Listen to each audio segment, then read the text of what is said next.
Welcome back to another coffee break program. Today we are going to discuss about ankylosing spondylitis.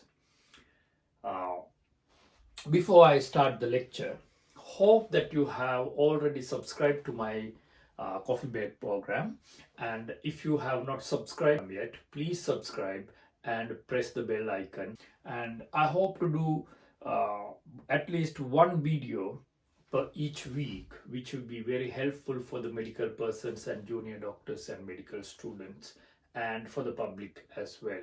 So ankylosing spondylitis is a seronegative inflammatory arthritis. That means they are not rheumatoid factor positive. They are seronegative inflammatory arthritis, mainly affecting the spine and the sacroiliac joints, what we call the axial joints. So, ankylosing spondylitis is another autoimmunely originated kind of inflammatory arthritis, and it is spondyloarthritis. That means it affects the spine. Ankylosing means the fusion and stiffness of the spine, and spondylitis means it affects the spine mainly. The main joints that the ankylosing spondylitis affects are the spine and the sacroiliac joints. But there are other joints affecting this condition as well, and there are non-joint involvement of this condition as well. We will discuss all these things in details. And how common is it in the population? It is common about 0.2% of the population, and mostly it is related to HLA-B27. HLA-B27 is common in about 8 to 10% of our general population. Out of them, only 2% do get ankylosing spondylitis. So each and every person who is positive for HLA-B27 is not getting ankylosing spondylitis. Only 2% out of them do get ankylosing spondylitis. And if somebody has a relative who has ankylosing spondylitis and that person is HLA-B27 positive, he has a 20% possibility of developing ankylosing spondylitis. Among the ankylosing spondylitis patients, only around 90% of them are positive for HLA-B27. That means they are not 100% positive for HLA-B27, only about 90%.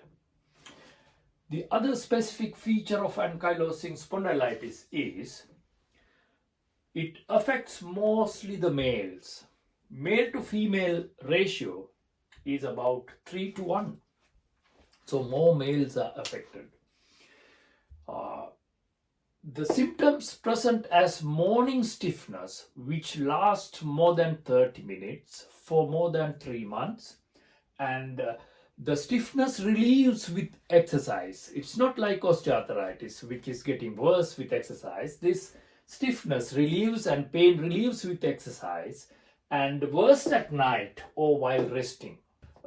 These are the features, and usually the age is about 15 to 45 years of age range that they can present with ankylosing spondylitis symptoms. The pathophysiology of ankylosing spondylitis is yet not properly understood, but they believe that there are two main contributory factors affecting the stimulation of this lymphoid system. One is the genetic factors and environmental factors combination. One of the environment factors is smoking, and the HLA-B27 influence of the gut microbiome alteration of the microbiome of the gut, and the genetic and environmental factors in combination stimulate the lymphoid system to release interleukin 22, interleukin 17 and tumor necrosis factor alpha.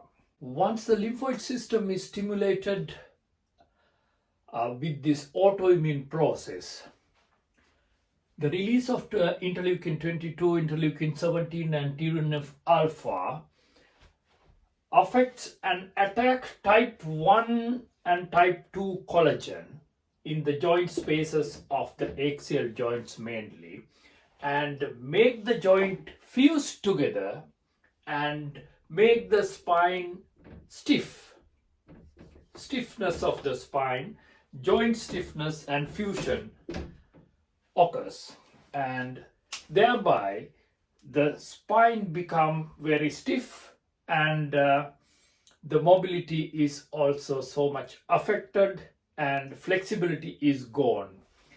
This condition is known for ages, and even in 17th century there were pictures about patients who were affected with this joint stiffness. Diagnosis of ankylosing spondylitis.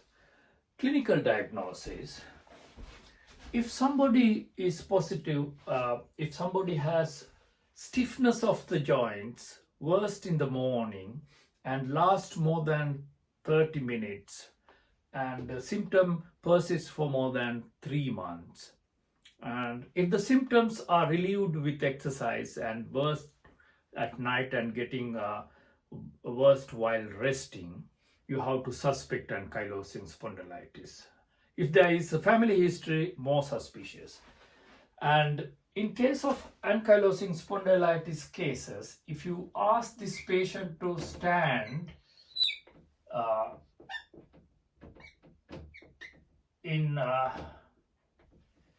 in front of a wall, usually when we keep the head, the occiput hits the wall. But in ankylosing spondylitis, the distance between the occiput and the head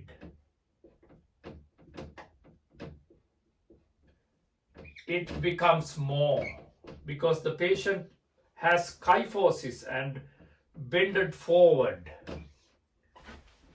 So that is one way to recognize. And also there are two other tests that we can perform clinically. One is called Faber's test. Faber's test, it is called Patrick's test as well.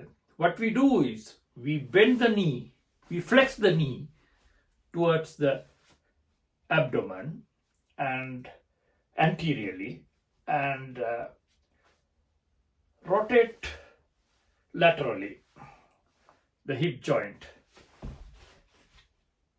When you rotate it laterally, the knee, you get pain in the iliac joint, and they present with buttock pain as well.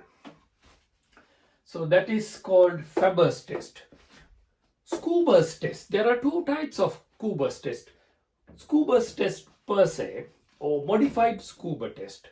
Whatever it is, what is the theory behind it is, the flexibility of the spine is less because of the fusion, and what we do is we mark L5 level with a pen in the sacral area of the patient, and we get a tape and measure 10 centimeters up, 5 centimeters down, altogether 15.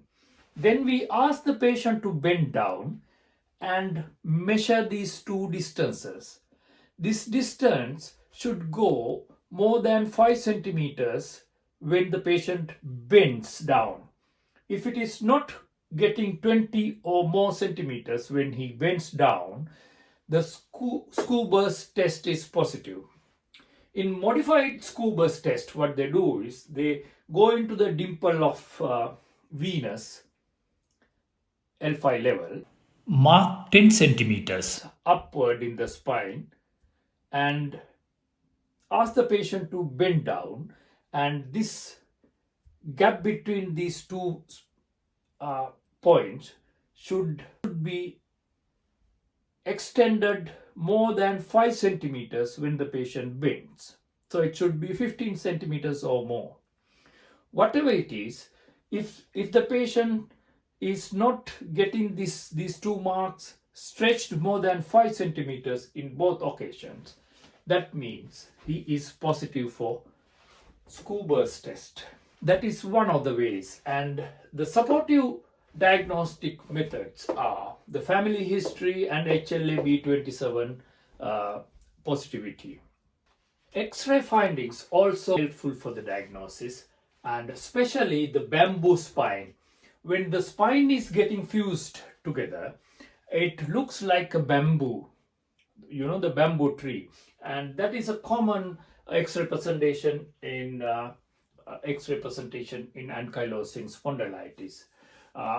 And also you can see the pseudo widening of the sacroiliac joints. So that is also one of the X-ray features, and squaring of the edges of the spinal vertebrae also can be seen. Among the vertebrae, there is something called syndesmophyte formation. Because of this stiffness and a reaction of this collagen 1 and 2, the fibrous tissue in between the vertebrae get stiff, and they form some spike-like joints with each other, which is called syndesmophytes. That is also one of the features that we can see. In a summary, there are two types of involvements of ankylosing spondylitis: joint involvements, extra-articular involvements. Axial joints are mostly affected, as we discussed, so that it can cause stiffness, kyphosis, and rigidity. And in the small joints, you can get dactylitis.